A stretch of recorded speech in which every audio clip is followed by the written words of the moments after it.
दी आदमी मारలతో కాయవచ్చా కాయవేని అర్థం కాలేదు కదా ఇద్దరు సమానమున్నోళ్ళు కొట్టుకుంటే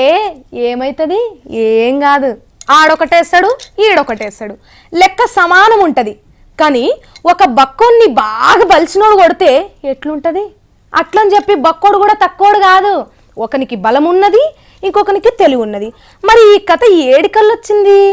అని అనుకుంటున్నారు కదా చూస్తారా మీరే చూడండి ఒక అడవిలో ఒక చిన్న చెలిమే ఉన్నది ఆడికి ఒక పెద్ద పాము వచ్చింది కప్పలు మింగేతందుకు వచ్చిందో నీళ్లు తాగేతందుకు వచ్చిందో తెలియదు కానీ మొత్తం మీద వచ్చింది అప్పుడే ఆడికి చిరుతప్పులు వచ్చింది దూపార్పుకునేతందుకు ఏంది ఈడ ఏమో తాడు లెక్కనే ఉన్నదని దాన్ని బాగా మురకబట్టి చూసింది అది జర గదిలినట్టు చేసింది ఇటాడు పాము అరే ఏంది ఇదేమో గదులుతున్నది ఏం కథ అని దాని మూతి దగ్గర పోయింది ఇక పోయి దాంతోని కీసులాట పెట్టుకున్నా చూడిగా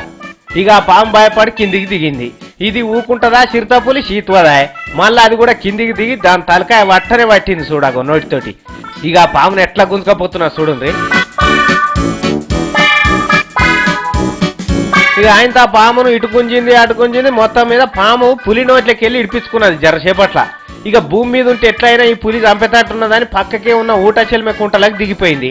అయినా పులి ఇడవలే దాన్ని నీళ్ళకేని పట్టుకొస్తా ఎట్లన్నా చేశాన్ని అది కూడా మెల్లగా ఒడ్డుపంట దిగింది కిందికి మరి దొరికిందో దొరకలేదో తెలియదు మనకు కానీ పాము చూడు ఎంత పిరికి ఉంటుందో అయినా చిరుతప్పులే ఉండదా భయం